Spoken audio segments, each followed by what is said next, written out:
Masaito's Rock TV.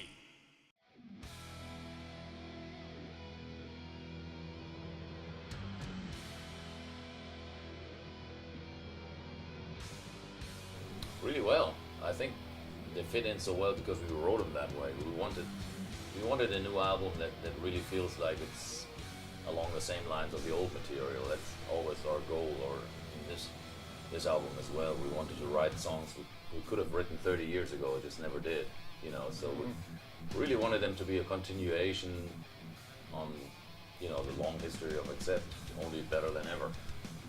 We were surprised people were singing along to Analog Man and Kool-Aid. It's very, and all the words. Yeah. It's very The surprising. reaction we're getting on the new songs is quite amazing, actually. Yes. For them being new as they are, you know, you don't really. A lot of times in the past, we've had the experience that when you play new songs, you know, it quiets down a little bit because they're not that familiar. But in this case, I think they're, you know, there's not much difference between old and new, which is great.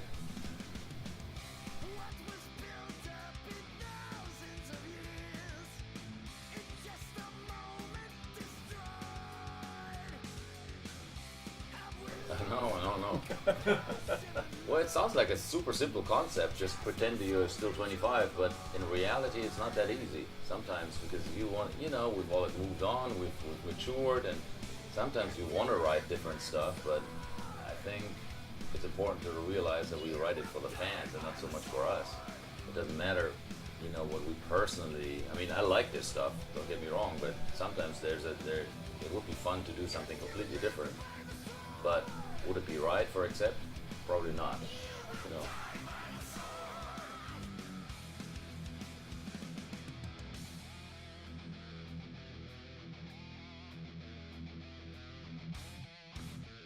Yeah, which is a big.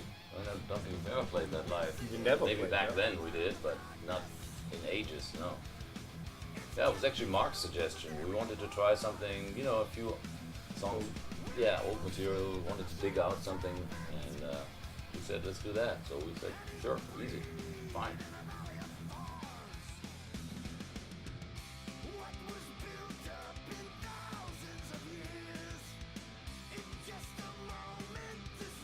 Well, we're talking about Slaves to Metal. Yeah. Remember that? Some of that stuff. It's so hard. We have so many. And there's also, we've never really played much or anything really from that, from the Eat album. So that might come out one day, I don't know. But at the same time, we have to promote a new album, so we don't have room for all that stuff. We really wanted to fit as much new material in as we can, and that's why we ended up with a 2-hour show.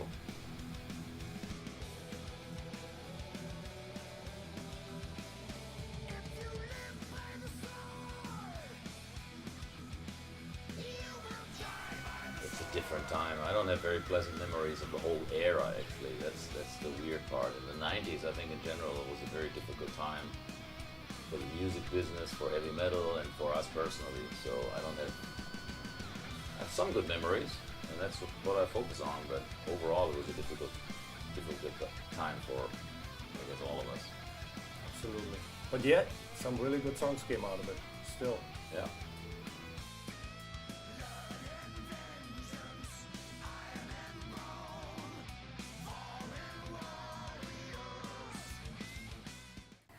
It was a trip, man. It was unlike anything we've ever done in our lives.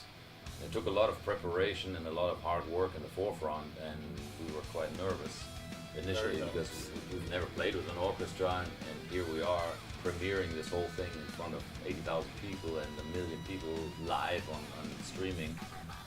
And yeah, it was a 3-part show. First we played a short Accept set with including some new songs, and then it was material from my solo album, Headbanger Symphony, for the first time ever on stage with a 50-piece orchestra from Prague. And the last part was for almost an hour. We played Accept songs, totally rearranged. And it was great. We didn't really know how the fans would react or how it would come across, because technically it wasn't all that easy, you know, to do the switch over and stuff. But it worked flawlessly. I think it was one of those moments we'll forever remember. It was interesting too, because we were playing songs that, for me, especially as a bass player, there were certain sections where I would play a fill or something. I would leave that out because the strings would do something really cool which I liked. So I didn't, it's the first time we had to react to somebody else playing with us, which was really interesting, really interesting.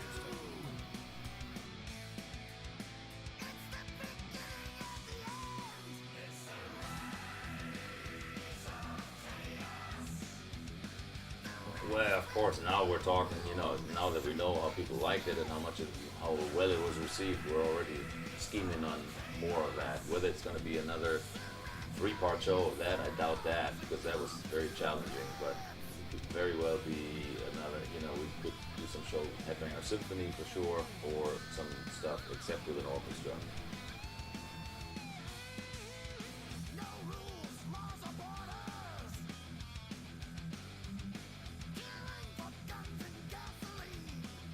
It is, it certainly is. Man, when you come to Bucken, you think like it's 1986 still. It's crazy. Because, only the fans grew older along with us, of course, but there's a lot of young kids as well. But, the whole outfit and the vibe is totally like back in the old days. It's crazy. Die Hards. It'll never change. There's this island of survivors, I guess.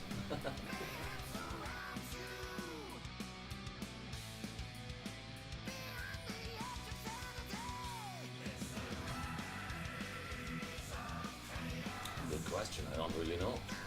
Just fans in Germany likes festivals, and I don't think German fans go with the trend as much as in other countries. Especially in the US, it's very trendy, hip hop and country, and whatever is hot today, it's going to be super hot, but it's also going to be forgotten sooner. Where in Germany, sometimes you turn on the radio and you hear songs you haven't heard in years in other parts of the world, but in Germany, they're still like that stuff like it was yesterday. It's crazy.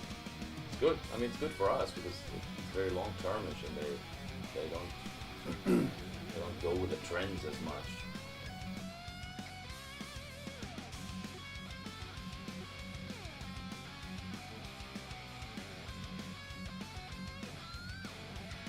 It is coming back. We released all our albums are released on vinyl nowadays, and I hear from fans all the time. They want to have that big album cover. They want to have that big artwork. I guess they like the sound better. I personally don't even have a vinyl player, so I wouldn't.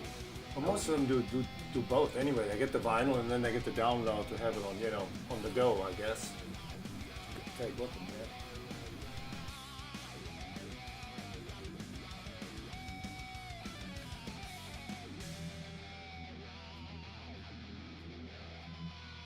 We had, we just wrote that song. We had the phrase "Don't drink the Kool-Aid" really fit into the song we were writing, into the riff, and quite honestly, I didn't even know where the phrase came from. So I Googled it and found out, oh my God, from this massacre that we all heard from that happened 30 years ago, where 1,000 people committed suicide drinking cyanide, which was, which was laced with that drink Kool-Aid, and I thought, wow, that's a cool story. It's so hard to find any subject or any title that hasn't been used before, so we don't really care at some point, as long as the song is good, and I think it's one of the standout songs on the album, to be honest.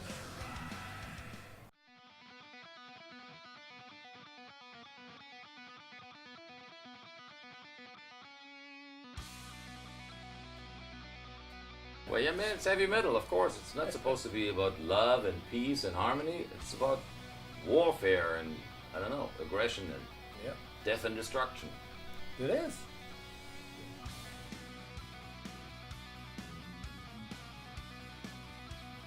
Of course.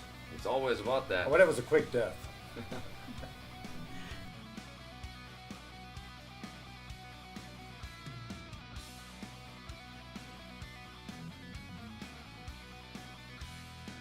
No, man, and not really. It just seems to fit the genre, really. Like I said, it's about, power poses, and, obviously you tend to gravitate towards themes that have something to do with that. Plus, we were never a band to write about sex and rock and roll and things like that, we are more metal, and that's where it comes from, too.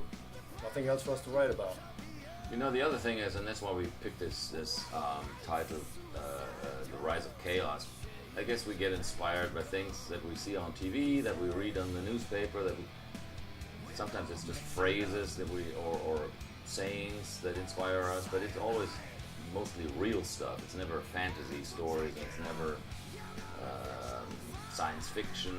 It's not the cheesy rock and roll, let's party kind of stuff. So it's always like real stuff that happens in real life, or that is historic, or events that happen, or stuff like that. Stalingrad was a good example. You know, we've always, that's a long tradition for us. You know.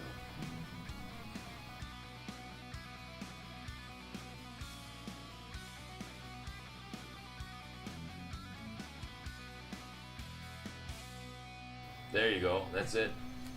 The old cliche. We're from this metal city in Germany, which is It makes knives. which is true. It's, Yeah, it's that's ironic, true. but it's true. Yeah, we actually. But I don't know.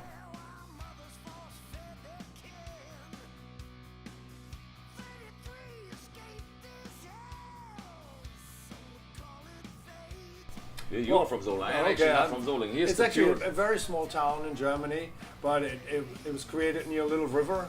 So there was a castle there, and back then the castle king, wanted knives and wanted this craft to be done there. So a lot of craftsmen came there, and they started this little town, and they made knives, and they got famous with Wilkinson. They make the razor blades, and then the kitchen knives and scissors for hairdressers, very special knives. So the best. the world famous. They are the best in the world.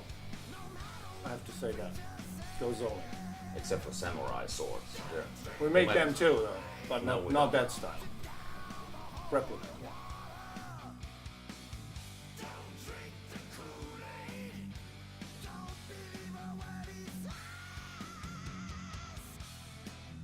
Hey guys, we're Wolf and Peter from Accept. Here Yep. today in Tokyo. Happy to be here again. It's always a pleasure to be here, and just want to say hello to all the Japanese fans who can make it, and also the ones who couldn't make it. Here's And Peter-san. we want to say thank you to all the fans who came already and saw us, and we had a wonderful time. We love you guys. Domo arigato.